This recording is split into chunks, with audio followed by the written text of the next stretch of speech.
You're listening to the top cheating audio stories. Enjoy your listening experience. I never thought I would be posting something like this on Reddit. In fact, if you told me a month ago that I'd be sharing my private life with strangers on the internet, I would have laughed it off. But here I am, still in shock, trying to piece together what happened to my life, my marriage, my family. I'm Daniel.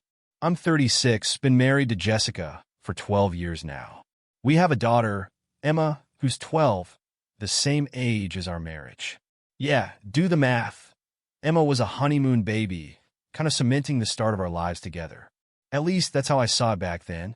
Jessica and I met in college back when I was studying logistics, and she was a bright-eyed communications major. She was the type of person who could walk into a room and everyone would gravitate toward her. I was always more of a stay-in-the-back kind of guy. Somehow we clicked. After we got married, I landed a decent job as a warehouse supervisor for a big distribution center here in Indiana. It's nothing glamorous, but it pays the bills.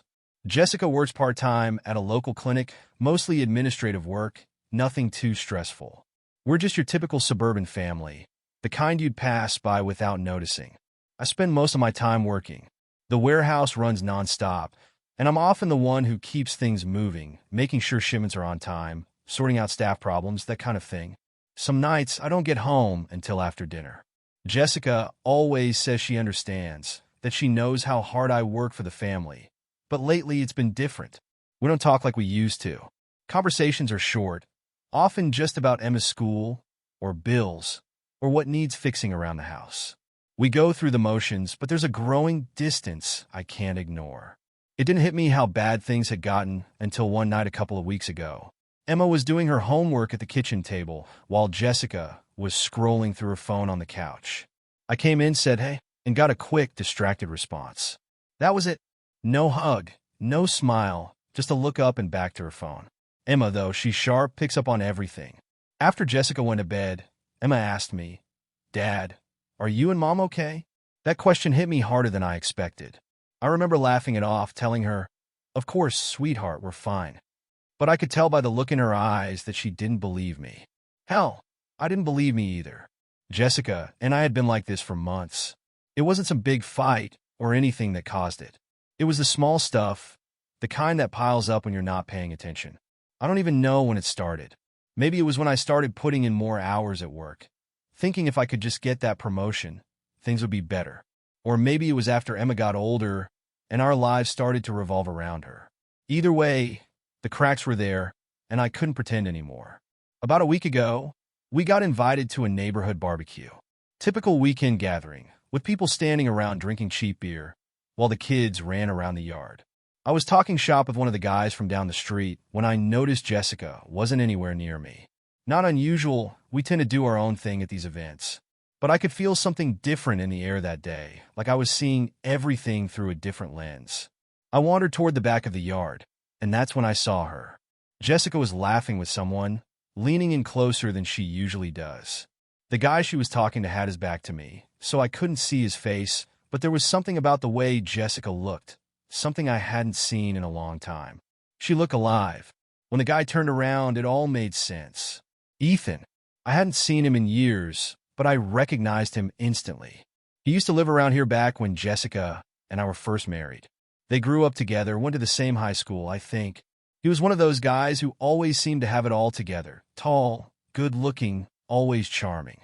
I remember back then, I'd get a little jealous whenever they talked, but Jessica always laughed it off, saying I was being ridiculous. Ethan moved away right after Jessica and I got married, and I hadn't thought about him in years. Apparently, he'd moved back recently, divorced and looking to start fresh, or so I heard from the neighborhood gossip. Jessica never mentioned it. Watching them talk that day, though, it was clear she already knew. They were catching up, smiling like they shared some inside joke. I felt a knot in my stomach tighten. It wasn't jealousy, at least not yet. It was more like something was shifting under my feet, and I couldn't quite find my balance. Later that night, as we were cleaning up after the barbecue, I casually asked Jessica about Ethan. "Oh yeah, Ethan. He moved back a few months ago," she said almost too nonchalantly. "I ran into him at the grocery store last week. He just got divorced. We didn't get to talk much, so it was nice catching up today." She didn't seem to think much of it, but I couldn't shake the feeling that there was more to it. The way she said his name the way she lit up when she talked about him. It was subtle, but it was there. I've known Jessica for over a decade. I can tell when something's on her mind. The days after that barbecue were strange. Jessica seemed lighter, like a weight had been lifted off her shoulders. She was spending more time on her phone, though, texting late at night, something she didn't used to do. I try not to think too much about it. Try to tell myself it was nothing, just me being paranoid. But every time I looked at her, I saw that same look she had when she was talking to Ethan. And that's when I knew. I didn't want to admit it, but I knew. I didn't say anything. Not yet. I'm not the confrontational type, and part of me didn't want to believe that Jessica, my wife, the mother of my child, could be slipping away from me like this. But as the days passed, that feeling grew, gnawing at me from the inside. Something had shifted between us, and I wasn't sure if it could be fixed. Last night, I came home late again after another long day at work. Jessica was on the couch, phone in hand. I walked in, and she barely looked up. I sat down next to her, close enough to see the screen of her phone as she quickly closed whatever app she was using. Her face didn't give anything away, but that small movement, closing her phone the second I sat down, felt like the final crack in the wall. Something's wrong. I don't know what it is yet, but I'm going to find out. This is my life, my family, and I'm not going to let it slip away without a fight. A few days passed after that barbecue, and things between Jessica and me stayed the same, distant, polite, like we were roommates instead of a married couple. I threw myself deeper into work, convincing myself that if I could just secure the promotion I'd been eyeing for months, it would somehow fix everything. More money would give us a better life, more time together, fewer worries. That was the plan, but what I didn't know, what I had no idea about, was that while I was focusing on fixing things in my own way, Jessica was already looking somewhere else for what she felt was missing. It started small. Harmless, really. At least, that's what Jessica would probably say if you asked her. She began texting Ethan. I didn't know about it at the time, of course. It wasn't like she was hiding it, but she wasn't exactly announcing it either. She'd get these messages while she was sitting on the couch or making dinner. I'd hear the little ping of her phone, watch her glance at it, and then she'd smile, just a small smile, like she'd remembered something funny. It was nothing at first, just a few back-and-forth messages. But I noticed. One night, while we were cleaning up after dinner, I asked her about it. So, you and Ethan talk a lot now? I said it casually, keeping my voice even. I didn't want to sound jealous. I wasn't even sure I was. Jessica looked up from wiping the counter. Oh yeah, just catching up, she said lightly, as if it wasn't a big deal. We're old friends, you know. It's nice to have someone to talk to. Yeah, I replied, nodding. Makes sense. That was it. Just a small moment, but something about the way she said it lingered with me. Ethan had become a topic that came up more often in our house than I expected. From there, things seemed to pick up speed. Jessica's phone would buzz late at night, and I'd notice her replying with quick, quiet taps. One Saturday afternoon, when I was doing yard work, I glanced through the kitchen window and saw her sitting at the table, her face lit by her screen, lost in whatever conversation they were having. I didn't think much of it. I mean, what was I going to do? Tell her she couldn't talk to an old friend? It wasn't until I overheard one of their conversations that things started to shift. I came home from work earlier than usual. My manager had cut the day short, some sort of power outage at the warehouse. The house was quiet when I walked in, but I heard Jessica's voice coming from the living room. I wasn't trying to eavesdrop, but her voice carried. I feel like he's not really here, you know?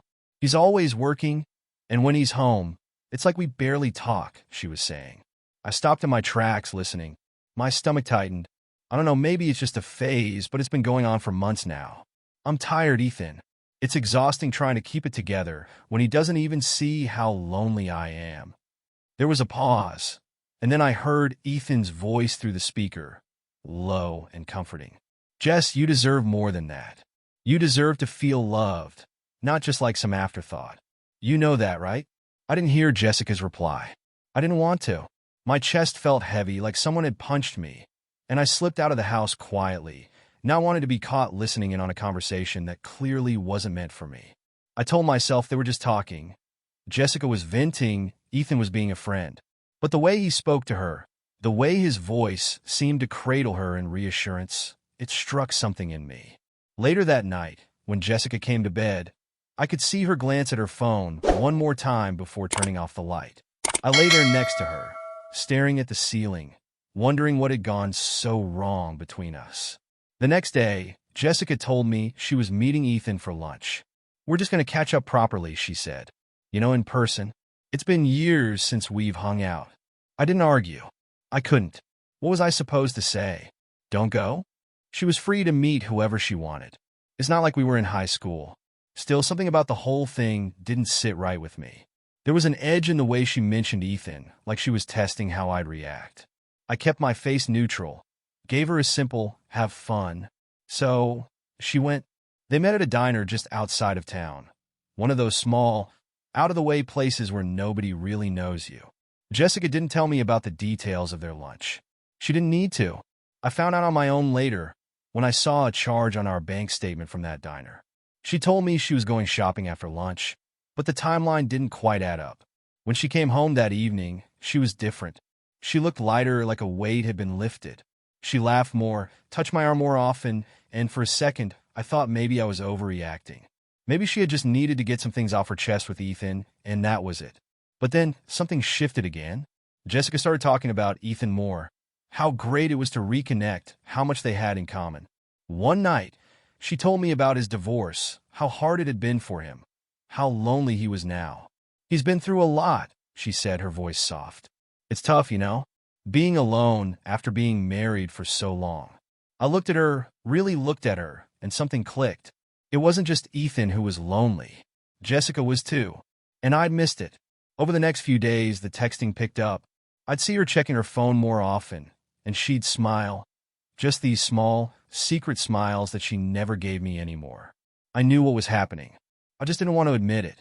Then, last Friday, something happened that I couldn't ignore. I was supposed to work late again, but a shipment got delayed, and I ended up heading home earlier than expected. Jessica didn't know I was coming. When I walked through the front door, the house was empty. Emma was at a friend's house for a sleepover, so it was just Jessica, wherever she was. I checked my phone and saw a missed call from her, and a message. "Hey, I'll be back later." Went out for lunch.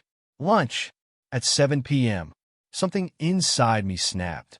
I checked the location on our shared bank account, and there it was, another charge from that same diner outside of town. The same one she had been to with Ethan before. I knew where she was. After that Friday, I couldn't shake the feeling that things were worse than I'd let myself believe. I didn't want to confront Jessica right away. Maybe I was avoiding the truth. Maybe I was scared of what I'd find out if I pushed too hard. But either way, I needed to know. And so I started paying more attention. Little things like where she said she was going and how long she'd be gone. It didn't take long for the first lie to surface. Jessica had always worked part-time at the clinic, usually 3 days a week, half days at most. But a few days after her lunch with Ethan, she started mentioning overtime. "The clinic's swamped," she'd say. "People are calling in sick, and they need extra hands." It sounded plausible enough at first, so I didn't question it. But then she started mentioning overtime on days when I knew she wasn't scheduled to work at all. She'd casually tell me she was heading out for a shift or coming home late. And every time, I'd see that same flustered look on her face when she returned, like she'd been rushing, like she was trying to hide something. Meanwhile, work for me was getting more stressful by the day. That promotion I've been waiting on? Delayed again. Upper management had shifted priorities, and the position I was in line for was put on hold indefinitely, according to my boss. That was a blow. I'd been counting on that raise to fix things, to ease some of the tension between Jessica and me. With it pushed back, I felt the pressure building at home, but I threw myself into my job anyway, telling myself that if I just worked hard enough, the promotion would come. I was drowning in the details at work, and that's when Jessica's lies started to multiply. One afternoon, she came home later than usual. It was a Wednesday, a day she wasn't even supposed to be at the clinic. She had told me earlier in the morning that she was picking up an extra shift, but something about her story didn't feel right. When she walked through the door that evening, she looked disheveled. Her hair was messier than usual, her clothes wrinkled, and her face flushed. She dropped her purse on the counter and flashed me a quick smile. "Sorry I'm late. It was chaos at the clinic today." I nodded, keeping my voice calm. "Yeah? What happened?" She shrugged. avoiding eye contact as she rifled through the mail on the counter. Just a lot of walk-ins, a couple of emergencies. I barely had a minute to breathe. Something wasn't adding up. The clinic Jessica worked at wasn't an urgent care center. It was a small, quiet family practice. They didn't get emergencies. But I didn't call her out on it. Not yet. I wanted to see if she'd trip over her own story. "How long were you there?" I asked casually, pretending to scroll through my phone. "Oh, I got in around noon," she said, pulling her hair back into a messy ponytail. "Didn't get to leave until about 6. I checked the clock. It was just after 7. She had only been home for about 10 minutes. The clinic was less than a 10-minute drive from our house, but somehow, she'd taken almost an hour to get home. "Rough day, huh?" I said, glancing up from my phone. She sighed, giving me a tired smile. "Yeah, you could say that." I didn't push it further. Instead, I watched her carefully over the next few days. She was acting more distant, her phone practically glued to her hand. She'd step out of the room to take calls, or if we were watching TV together, I'd catch her texting out of the corner of my eye.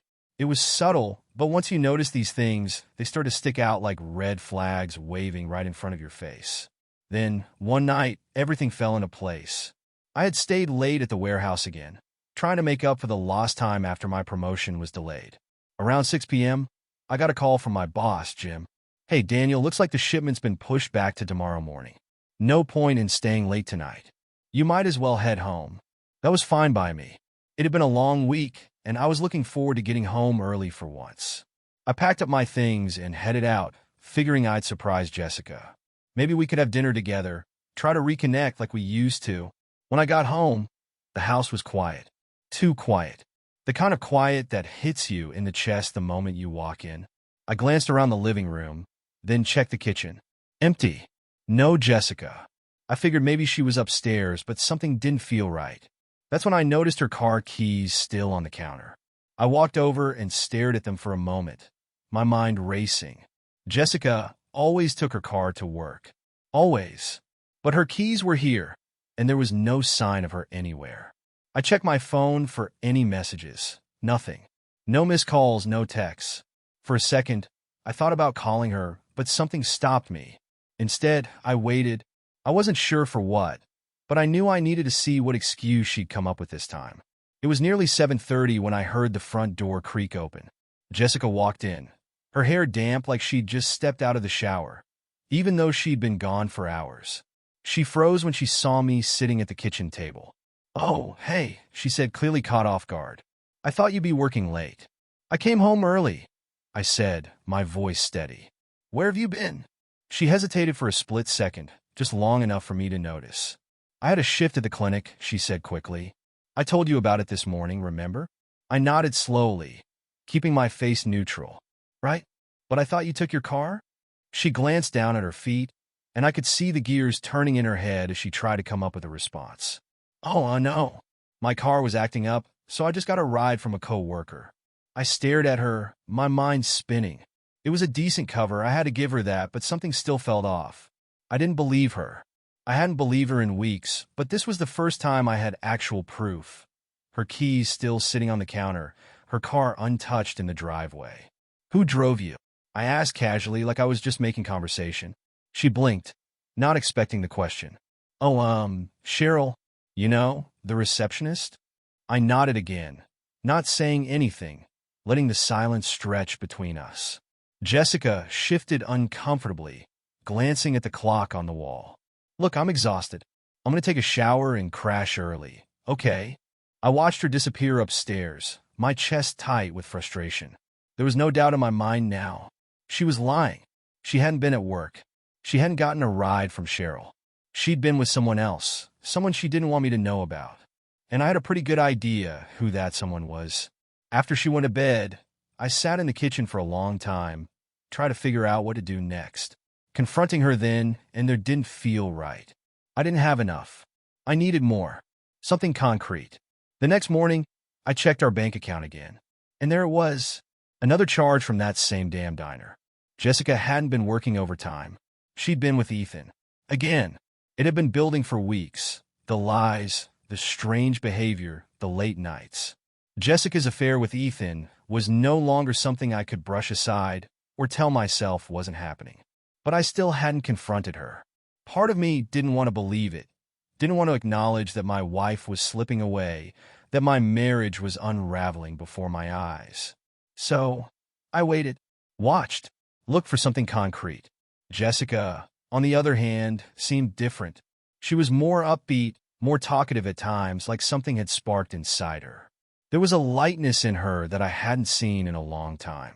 I wasn't stupid. I knew where it was coming from. It wasn't me. It wasn't our home. It was Ethan. I could feel it when she'd come home after her supposed shifts, her smile a little too bright, her eyes avoiding mine just long enough for me to know she was hiding something. She'd tell me about her day at the clinic, these long, drawn-out stories that sounded rehearsed. At first, I didn't question them, but the details? They didn't add up. One night, as we sat down for dinner, Emma asked, "Mom, how come you've been working so much lately? You're never home when I get back from school anymore." I watched Jessica's face closely as she glanced at our daughter, her fork freezing halfway to her mouth. "Oh, honey, it's just been really busy at the clinic. People are taking time off, and they needed someone to cover the shifts. But you never used to work this much," Emma pressed. "I liked it when you were home after school." Jessica's smile tightened. "I know, sweetheart. It won't be forever, okay? Just a couple more weeks." I didn't say anything, just stared down at my plate, pretending not to listen. But inside, I was simmering. The lies were coming so easily to her now, like they were second nature. And the worst part? I wasn't the only one affected. Emma was starting to notice. Our 12-year-old daughter was beginning to see the cracks in our family, and Jessica didn't even flinch. That night, after Emma went to bed, I stayed downstairs, trying to piece it all together. Jessica was upstairs taking a shower, her phone sitting on the kitchen counter, face down. I don't know what came over me. I'd never been the kind of person to invade someone's privacy like that, but the urge was overwhelming. I needed to know. I needed proof. I glanced upstairs, listened for the sound of the running water, and then picked up her phone. My hands were shaking as I unlocked it. Jessica's passcode was still the same. She hadn't even bothered to change it. Once inside, I opened her messages, scrolling down until I found Ethan's name. My heart pounded in my chest, my pulse roaring in my ears. The texts were innocent, at least on the surface. Some jokes, some casual conversation. But it was the way they talked that sent my stomach churning. There was a familiarity between them, a connection that went beyond friendship. Ethan would mention how much he missed talking to her, how much fun they had the last time they met up. Jessica's replies were short, but the way she'd send a smiley face or a heart emoji after a casual line about lunch, that was all I needed to see. I put the phone back where I found it just as the water turned off upstairs. I sat there, my mind racing, unsure of what to do next. I had the proof I needed. I knew she was lying to me, knew where she was spending her afternoons, but still, I couldn't bring myself to confront her. I needed more. I needed to catch her in the act. The next day, after work, I decided to clean up the living room. It was something I never did. Jessica was usually the one who kept things tidy, but I needed to clear my head to think. As I straightened up the coffee table, something caught my eye. Tucked between the cushions of the couch was a crumpled receipt. I pulled it out and felt my stomach drop. It was from the diner outside of town, the same place I'd seen charged to our bank account. The date on the receipt was from last week, one of the days Jessica had claimed she was working late at the clinic. My hands clenched around the paper, the weight of it almost unbearable. I didn't confront her that night, or the next. I wanted to see if she'd lie again. I needed to hear her say it, to hear the words come out of her mouth, so that when I finally did call her out, there would be no way for her to deny it. A few days later, she came home late again, her hair damp like she'd just showered. The story was the same, another long shift at the clinic, another day of overtime. But this time, I was ready. So, I said casually as we sat down for dinner, "How was work?" Jessica glanced up at me, then quickly backed down at her plate. "Busy," she said with a tight smile. "Same as usual. Clinic's been crazy lately, huh?" I continued, my tone light, conversational. "Yeah," she nodded, barely looking up. "I had to cover for Cheryl again. She called in sick." I leaned back in my chair, crossing my arms over my chest. "That's funny. I drove by the clinic today on my way home. Your car wasn't there." Her fork froze midair, and for a split second, I saw panic flash across her face. But she recovered quickly, forcing a laugh. "Oh, I parked around the back today. There weren't any spots out front." I nodded slowly, trying to keep my expression neutral. Right? Makes sense. But it didn't make sense. Nothing about her story made sense anymore. The receipts, the phone calls, the long hours. All of it was piling up, and I was drowning in the weight of her lies. That night, after Jessica went to bed, I sat in the living room, staring at the crumpled receipt in my hand. The truth was right there in front of me, but I still wasn't sure how to deal with it. Confronting her would tear everything apart. Our home, our family, our daughter, it would all come crashing down. But how long could I live with this? How long could I pretend everything was fine when it clearly wasn't? I stood up, walking to the kitchen where her phone lay on the counter. I stared at it for a long time, the urge to open it again gnawing at me. But this time, I didn't need to check. I already knew what I'd find. I knew where she'd been. I knew who she'd been with. And yet, as I stood there in the dark kitchen, I realized something terrifying. I still loved her. Even after everything, after all the lies and deceit, I still wanted her. I wanted to fix whatever was broken between us, even though I wasn't sure it could ever be repaired. But before I could fix anything, I needed to hear the truth from her. I needed to confront her, to force her to admit what she'd done. Only then could I decide what to do next. The morning I decided to follow Jessica, I was already at the end of my patience. The lies had piled up too high, the excuses too thin to believe. I hadn't slept well the night before. Every sound in the house felt like a weight pressing down on me. The silence between us at breakfast was deafening. Jessica sipped her coffee quietly, scrolling through her phone like it was just another ordinary day. But I knew better. I waited until she was about to leave for work. Same story as always, she had another shift at the clinic. I told her I'd be working late again. Made sure she believed I wouldn't be home until after dark. She gave me that quick, distracted smile, kissed me on the cheek, and headed out. I watched her pull out of the driveway, and then I grabbed my jacket and keys. This time, I wasn't going to let her lies slide. I followed at a distance, careful not to get too close. She drove the familiar route toward the clinic, but just before reaching it, she took a sharp left onto a side street, one that led out of town. My heart raced as I gripped the steering wheel tighter, trying to keep my distance without losing her. She was going somewhere she didn't want me to know about. It didn't take long before she pulled into the parking lot of a small hotel just outside the city limits. My stomach churned as I watched her car pull up beside another, Ethan's. I recognized his dark SUV immediately, parked just a few feet from the entrance. My hands shook as I parked across the street, out of sight. Jessica didn't hesitate. She stepped out of her car, glanced around for a moment, and then walked straight into the hotel. A few seconds later, Ethan followed her in. They weren't even trying to hide it. They didn't know I was there. They didn't know I was watching. My world shattered right there in that parking lot. Everything, the life we'd built together, the years we'd shared, it all seemed to crumble in that instant. I couldn't move, couldn't breathe. It felt like someone had punched me in the gut, knocking the wind out of me. I sat in my car, gripping the steering wheel so hard my knuckles turned white, staring at the hotel entrance where they'd disappeared. I had two choices: storm in there and confront them both, or wait. And for some reason, maybe because I was in shock, maybe because I didn't trust myself not to lose control, I chose the latter. I took a deep breath, calmed my shaking hands, and made a decision. I wasn't going to confront them, at least not yet. I needed to know how deep this went. I needed to hear it for myself. So, I got out of my car and walked into the hotel. The receptionist barely glanced up as I approached the desk. I asked for a room, gave a fake name, and handed over my credit card. The whole thing felt surreal, like I was watching myself from a distance. I booked a room on the same floor, just down the hall from where I'd seen Jessica and Ethan go. Once inside, I stood in the hallway for a moment, my pulse racing as I listened for any sounds coming from the room.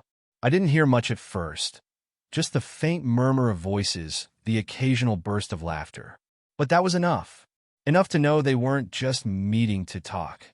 I booked a room right next to theirs, The walls in that hotel were thin, so thin I could hear almost everything. I heard them talking, laughing, the kind of easy banter that comes with comfort and familiarity. It was like a knife twisting deeper with every word. Then, I heard something else. Jessica's soft voice, a laugh that I hadn't heard from her in months. Not with me anyway. I heard them move around, the sound of the bed creaking, their voices getting lower, more intimate. I sat on the edge of the bed in my room, staring at the wall, feeling the weight of the betrayal settle in my chest. I couldn't believe what I was doing, what I was hearing, but I didn't stop. I didn't walk out. I stayed, listening to every moment of it, letting the reality of what was happening sink in. At some point, I must have zoned out because the next thing I knew, it was quiet. The laughter, the talking, all of it had stopped. I checked my phone. Hours had passed. I got up, walked to the window, and looked down at the parking lot. Jessica's car was still there. Ethan's too. They hadn't left yet. I knew I couldn't stay much longer. I couldn't face them. Not here, not like this. I needed time to think, to figure out what to do next. So I left. I walked out of the hotel, got into my car, and drove home. The drive felt like it took forever, my mind racing the entire time. When I got home, the house felt cold, empty. I stood in the kitchen, staring at the clock on the wall, wondering how everything had fallen apart so quickly. It was only a matter of time before Jessica came home, and I knew what I had to do. The next morning, I woke up early, earlier than usual. I could hear Jessica moving around downstairs, making coffee, getting ready for the day like nothing had happened, like she hadn't just spent the afternoon in a hotel room with another man. I got dressed, packed a small suitcase, and wrote a short note. Just one line. I know. I left the note on the kitchen counter, right next to her coffee mug, and walked out of the house without saying a word. I didn't know where I was going when I walked out that morning. I just needed space away from the house, from Jessica, from the entire mess I hadn't been able to stop spiraling around in my head for weeks. My phone buzzed a few times as I drove. Jessica, no doubt, wondering where I'd gone, but I ignored it. I wasn't ready to deal with her. Not yet. I checked into a cheap motel on the edge of town, the kind of place where no one would bother asking questions. It was quiet, which was what I needed. I spent most of that first day just staring at the walls, replaying everything in my mind. The lies, the hotel, the laughter I'd heard through those paper-thin walls. It wasn't anger that I felt. That was the strange part. It was like I'd become numb, watching everything unravel from a distance, like I wasn't even a part of it anymore. By the time the second day rolled around, I knew Jessica must have found the note. I know. Simple. Direct. No accusations. No confrontation. Just the truth. And the truth was more than enough. I could only imagine her reaction when she saw it. The panic. The fear. She must have tried calling me a dozen times by now, but my phone was off, buried deep in my suitcase. I wasn't ready to talk to her. I wasn't sure I ever would be. By the third day, I was restless. I had no plan, no idea what came next. But I couldn't sit in that motel room forever. I packed up my things and left, driving aimlessly around town for hours, thinking about how I was going to face her, how I was going to deal with the wreckage of our marriage. I wasn't sure what I expected, but I knew I couldn't run forever. When I finally pulled back into our driveway, it was late in the evening. The house looked exactly the same as it had when I left, but I knew everything inside had changed. I stood outside for a minute, staring at the front door, wondering if I could really do this, if I could face her after everything. The moment I walked in, I heard her voice. Daniel. Jessica stood in the kitchen, her face pale and drawn. Her eyes were red, and I could tell she hadn't slept much.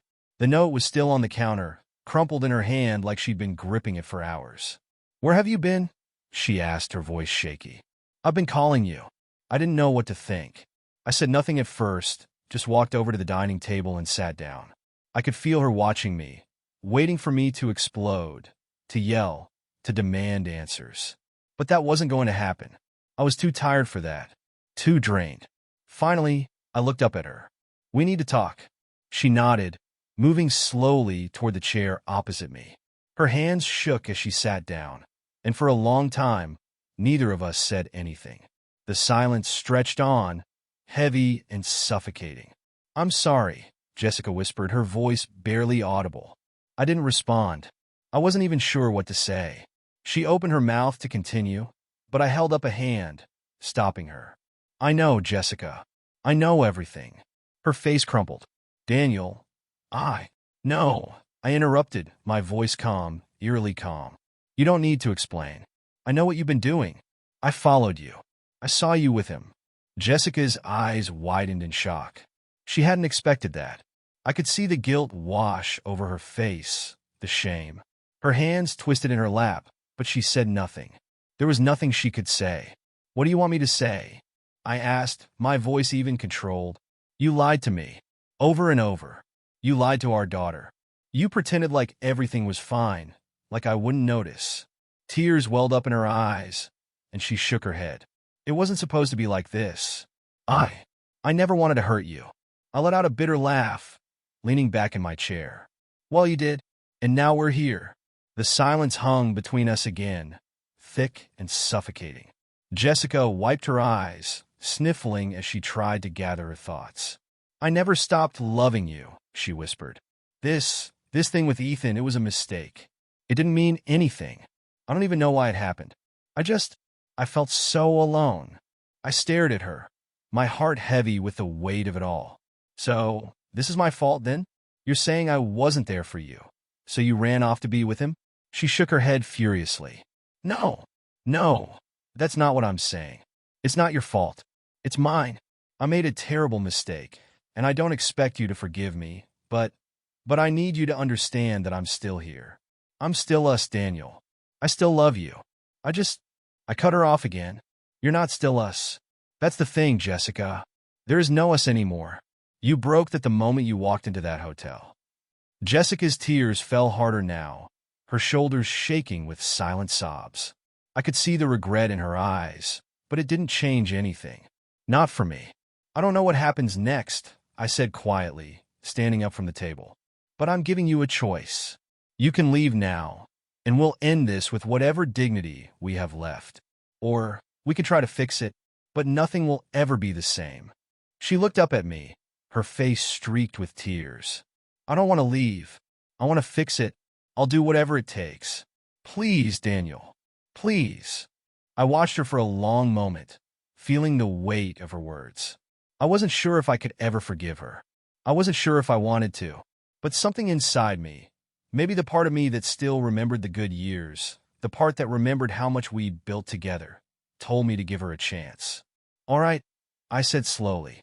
"We'll try, but it's going to take time." Jessica nodded quickly, wiping her tears. "I'll do anything. I promise." I didn't say anything else. I just turned and walked upstairs, leaving her alone in the kitchen. I wasn't ready to be near her. Not yet. Not after everything. The next few days were awkward. Jessica tried to act normal, as if things could go back to how they were. But I couldn't pretend.